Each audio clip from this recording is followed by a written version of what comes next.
শুধু কি এক প্রকারই হাদিস হয়? আমরা আজকে দেখব যে সূরা জাসিয়ার ৬ নম্বর আয়াত ৪৫ নম্বরের ৬ এখানে কি বলা হয়েছে। হাদিস আল্লাহর ও নবীর ভেজাল মুক্ত কোনটা?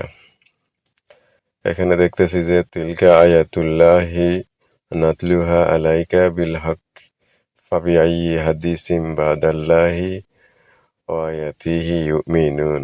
এখানে আল্লাহ বলতেছে তিলকা এগুলো আল্লাহর আয়াত, আমি তা যথাযথভাবে তোমার কাছে তেলাওয়াত করছি।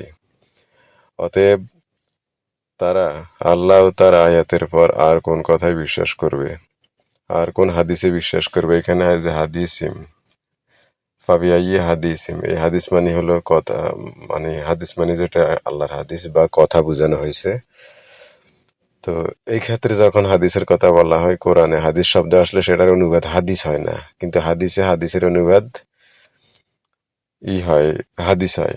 আর এখানে একটা বিল হক, হক মানে সত্য সহকারে, তো এখানে সেটার অনুবাদ করা হয়েছে যথাযথভাবে।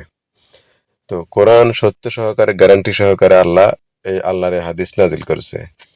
নবী কি নবীর মানে যে হাদিসে যে সমস্ত আমরা নবীর নামে বলতেছি, আসলে তো এগুলো নবীর হাদিস যে সেটা আমাদের বিশ্বাস করার মতো হয় নাই। এগুলো হলো বুখারী, তিরমিজি বিভিন্ন নামে, আবু হুরায়রা, এই সমস্ত নামে হাদিস তৈরি করা হয়েছে বিভিন্ন কারণে। তো ওগুলো তো আমাদের না। এখন চিন্তা করার দায়িত্ব আপনাদের, কোনটা আল্লাহর হাদিস কোনটা নবীর হাদিস। এখন কার হাদিস মানবেন? আল্লাহর হাদিসের গ্যারান্টি আছে, আর এছাড়া অন্য কোনো হাদিসের গ্যারান্টি নাই। ধন্যবাদ।